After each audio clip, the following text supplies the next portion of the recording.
there and welcome to my channel Bursts of Sunshine. I'm Ashley and today I'm going to show you some thrift store Halloween projects I did. So if you like crafts and DIYs, go ahead and subscribe so you can see every time I post a new video, and let's just get into these projects. I found this book at the Goodwill, I think for like 99 cents.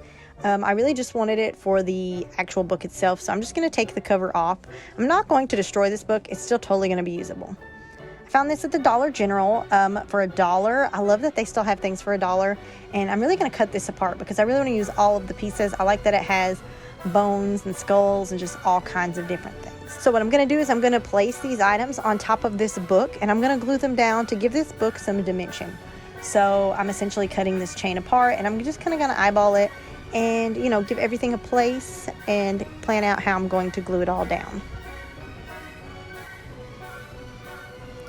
Once I have this all cut up, I'm just going to use my hot glue gun and I'm just going to glue all of my pieces down. You can add words to this with like foam letters or anything like that. I was just trying to keep it kind of basic and kind of simple. So you can decorate these with any kind of 3D elements you want. But this necklace was a super cheap option because for $1, I got all of my decorations.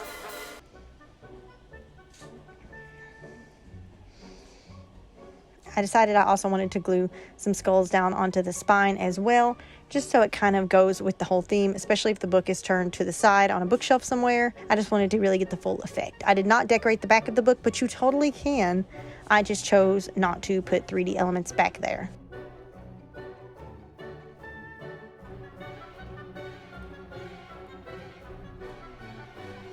Now I'm going to use my glue gun just to put some swirls in the empty space to give it a little bit of texture, a little bit of dimension, just a little something extra, a little something creepy.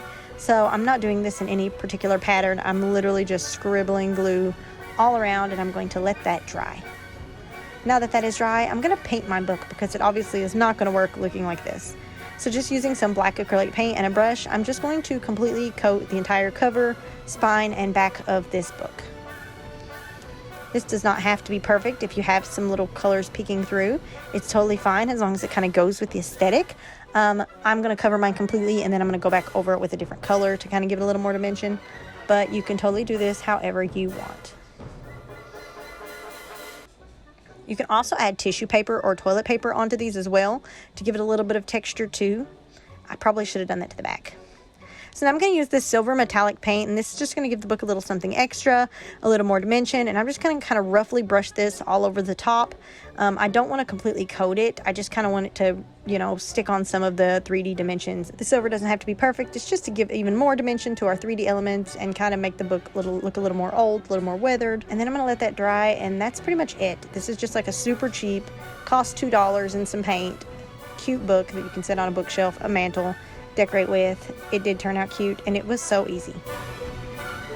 So now I have this little goblet looking glass. I found this at the Goodwill for 59 cents. I thought that was a great deal, and it kind of put me in mind of a pumpkin, so that's what we're going to do with it.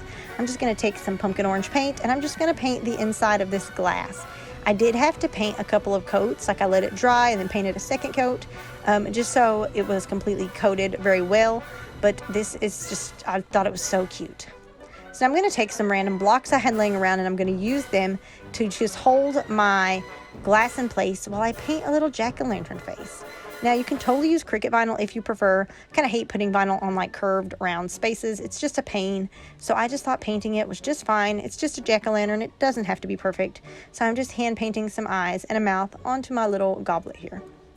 Because we put paint on the inside of this goblet, this is not something you will be able to eat or drink out of, but it would be cute to put a tea light candle in, or use to put your jewelry or your keys in, or drop change in, or you can even just like put any kind of little decorative fillers in it. It has a lot of options. It's super cute. I actually put a little like tea light candle in mine, and it kind of shined through my paint a little bit. It turned out super cute. Once your paint dries, you're done. This was a super cute craft for only 59 cents and some paint.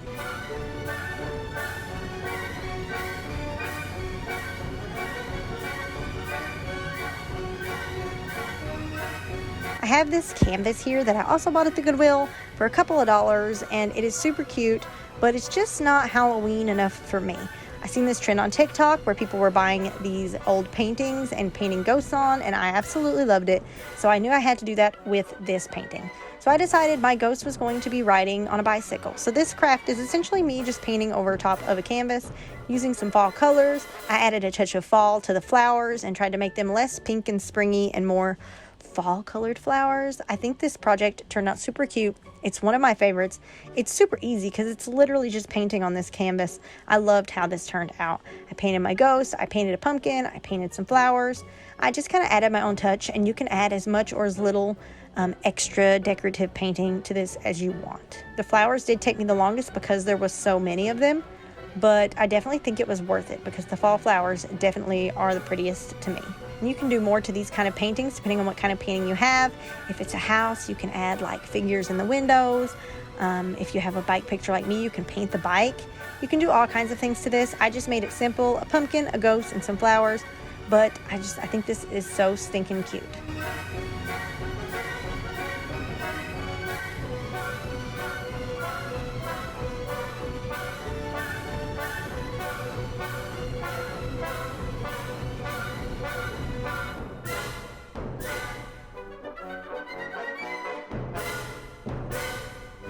Found this cute little Teacher's Day plaque at the Goodwill for 99 cents. I thought it was cute, and I was going to coat the top, but I didn't want to deal with all that glitter.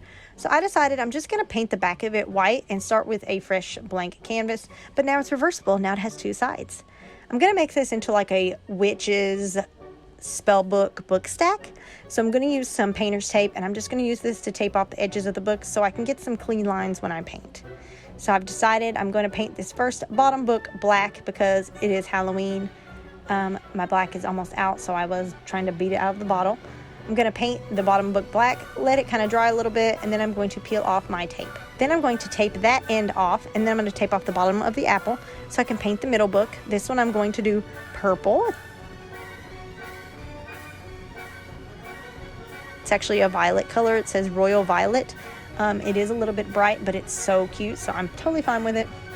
Once those are dry, I'm going to work on painting my apple. I decided I wanted like a poison apple, so I used some bright green to paint some drip, and then I just used like an apple red to paint the actual bottom of the apple. I just kind of done these with small brushes, and I was just very careful in freehanding this part.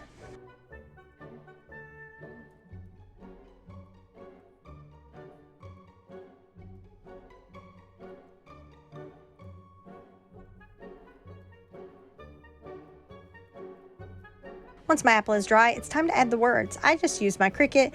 I found some random fonts on DeFont that I thought were spooky, and I just decided to make one that said spooky spells. As you can see, I'm just using white vinyl, and then I made one called Witch's Brew.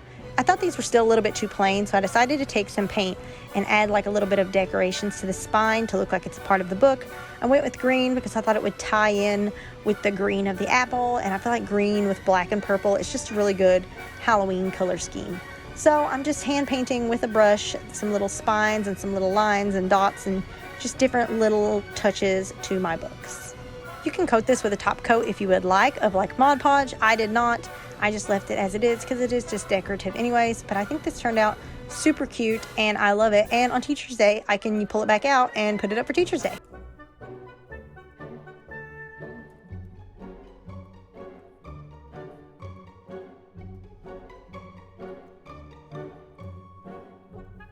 Now this is a wine list I found at the Goodwill for 99 cents. I thought this was cute, and it also put me in mind instantly of a tombstone. So I thought we would make this really cool old creepy tombstone out of this. So the first thing I'm going to do is I'm going to take a cotton ball and I'm going to take some black paint and I'm going to kind of cover up the words because if it's going to be a tombstone, we don't need to see a wine list. So I'm just kind of roughly going to dab the black paint all over the tombstone with the cotton ball. It kind of gives it like a weathered, distressed, creepy vibe.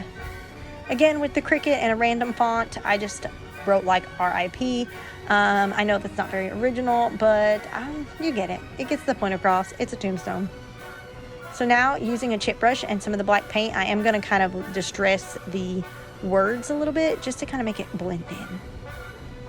I have this little skeleton I got from the Dollar General in like a skeleton army kit. I just cut the base off of him and then I glued him down to my tombstone so it would have a 3D element. When I started painting, he did pop back off, but don't worry, I glued him back on after I was done painting. And I have this floral moss that I got at the Dollar Tree. This is actually some pretty cool stuff. I used this in my terrarium as well in my last Halloween video, which I will link in the description below. And I'm just going to randomly glue some moss around this tombstone so it looks like it's just an old tombstone, you know, that's got moss and dirt and, you know, hasn't been visited in a while. Just real creepy. That's kind of the vibe I'm going for with this tombstone. Real creepy. I just kind of randomly glued the moss on. I didn't want it to look too much like a pattern or too perfect because, again, moss just grows randomly. And I just thought this gave this tombstone a really good touch.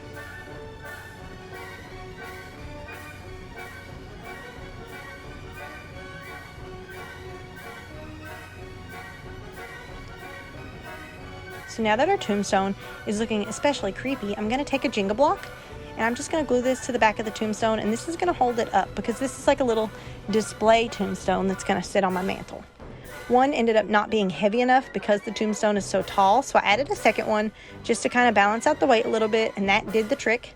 That made it so the tombstone stands up on its own. Look how cool.